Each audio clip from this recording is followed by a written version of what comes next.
Gumpalan maksiat yang ada di dalam hati mengunci hati. Dan nanti kita akan bahas bagaimana kondisi hati yang sudah terserang penyakit. Ada yang masih biasa, ada yang akut, ada yang sampai disebut dengan hati yang mati. Maka Nabi diutus oleh Allah Subhanahu wa taala di tengah masyarakat jahiliyah.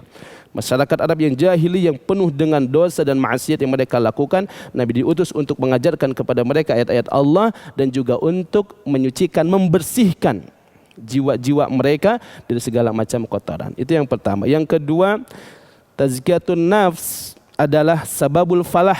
Ini adalah sabab keberuntungan. Kalau kita mau mencari tahu hakikat daripada kesusahan, kehancuran, perpecahan, ya, istri suami berantem sampai terjadi perceraian, orang tua dengan anaknya juga kemudian tidak akur, keluarga terjadi berbagai macam permasalahan, tetangga dengan tetangga dan segala macam kerusakan yang ada. Para ulama mengatakan dzunubukum tufajjidukum, sebabnya adalah adzunub, sebabnya adalah dosa.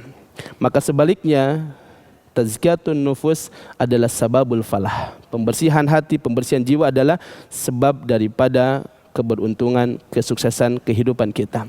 Siapa yang bilang Allah Jalla Jalaluh sampai 10 kali bersumpah Allah Subhanahu wa taala. Ya, sumpah yang banyak dilakukan oleh Allah Subhanahu wa taala sampai 10 kali. Allah mengatakan dalam surah Asy-Syams, wasyamsi waduhaha wal qamari idza talaha wan nahari idza jallaha wal laili idza yaghshaha was samai wama banaha wal ardi wama tahaha wa nafsi wama sawaha fa alhamaha fujuraha wa taqwaha qad aflaha man zakkaha wa qad khaba man dassaha.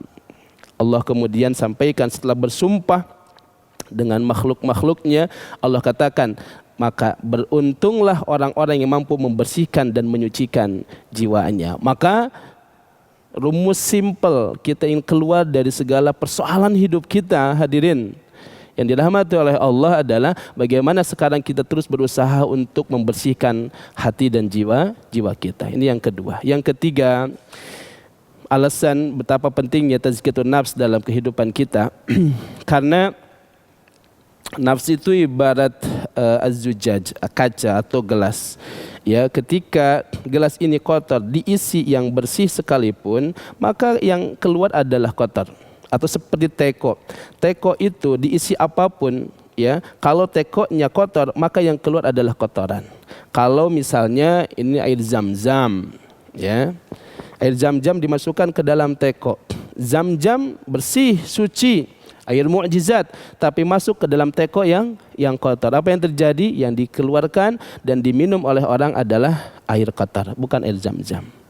Makanya kaitan dengan hal ini Syekhul Islam Ibnu Taimiyah memperingatkan kita, ada orang-orang yang utu dzaka'a walam yu'tu zaka'a, diberikan kecerdasan, zaka, kecerdikan, kecerdasan, tetapi walam yu'tu zaka'a, tidak diberikan kesucian hati. Apa yang terjadi?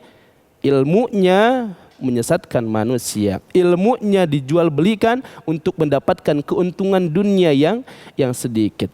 Ilmunya tidak memberikan manfaat. Bahkan ibadahnya tidak lahir dan wujud dalam bentuk akhlak yang mulia. Ada manusia, ada seseorang diadukan oleh sahabiat kepada Nabi, ya Rasulullah, fulana tusallil laila wa tasumun nahar. Ada seorang perempuan tetangga kami nih, dia suka salat malam dan tidak pernah melupakan saum di siang harinya. Tapi ya Rasul, tu'dhi jaraha bilisaniha, tapi suka menyakiti hati tetangganya dengan lisannya Rasulullah. Aina hiya ya Rasulullah? Di mana dia nantinya ya Rasulullah? Apa kata Rasul SAW? Hiya finnar, dia akan masuk ke dalam api neraka. Maka tidak nyambung. Ini yang harus diperhatikan, hadirin.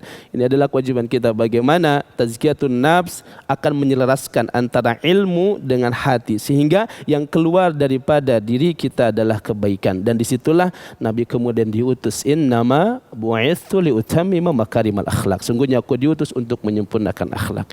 InsyaAllah dalam kesempatan yang lain kita akan bahas lebih dalam lagi tentang tazkiyatun nafs. tetap terus di channel kita dan mudah-mudahan memberikan manfaat dan inspirasi buat kita semua. Barakallahu fikum, Ali Abu Khatib. Assalamualaikum warahmatullahi wabarakatuh.